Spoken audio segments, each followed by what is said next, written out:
TV O Povo inicia hoje uma série de reportagens especiais sobre o conteúdo publicado na edição 2016-2017 do Anuário do Ceará. As informações políticas, econômicas, sociais e culturais do Estado que você encontra na publicação, agora vê também aqui no Vertical SA e no programa O Povo Economia com a Neila Fontinelli. No caso da Neila, às quintas-feiras, a partir das 11 da noite. Para começarmos, uma matéria especial sobre o perfil histórico, arquitetônico e social da nossa capital. Acompanhe.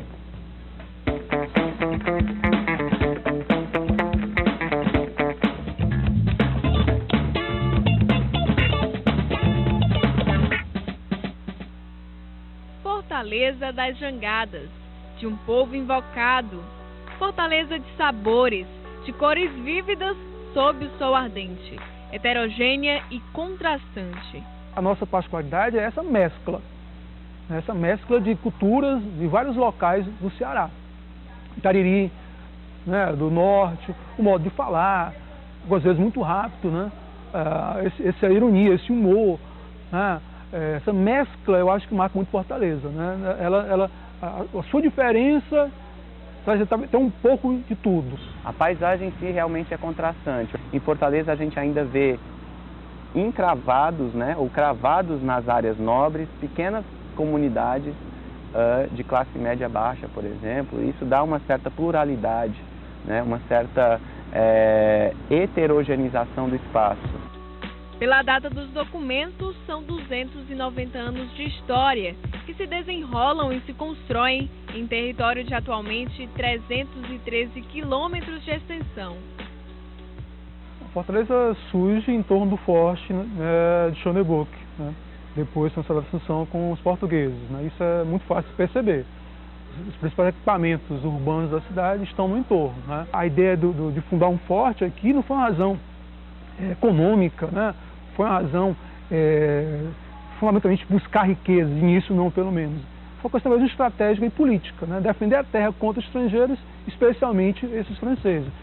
Do núcleo urbano, formado por pessoas vindas do interior cearense, Fortaleza expande-se do fim do século XIX para o século XX. A partir daí, crescimento territorial e explosão demográfica. Fortaleza é uma cidade que teve uma explosão urbana em menos de 100 anos, né? É uma loucura, né? Você pega Fortaleza no começo do século XX, ela tem 50 mil habitantes, né? Hoje ela tem quase 3 milhões, não sei, né? É muita gente, né? Em menos de um século, você passar de 50, ou em mais de um século, um pouco mais de um século, passar de 50 mil para 3 milhões de pessoas, você imagina que isso provocou problemas, que esse caos urbano que a gente vive hoje, que não é o caos só de hoje, tem consequências erradas tomadas ao longo de décadas, né? A cidade não está preparada, não se preparou, e esse desenvolvimento se deu de forma muito fragmentada, transformando, portanto, Fortaleza numa cidade muito desigual, uma das mais desiguais do país, né?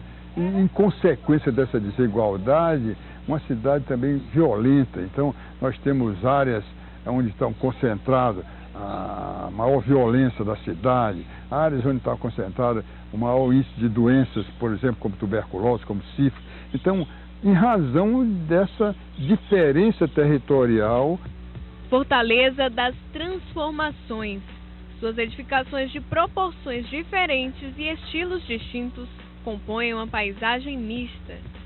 Como nós não tínhamos essa economia forte e nós não trouxemos, de certa forma, essa herança, nós não temos arquitetura colonial. Nossa arquitetura é uma arquitetura eclética, né? Uma arquitetura que alguns brincam de judeus e de outras partes do mundo, uma mistura, né? O ecletismo nada mais é do que uma mistura. São quase 2.600.000 pessoas, de acordo com o IBGE, distribuídas por 120 bairros.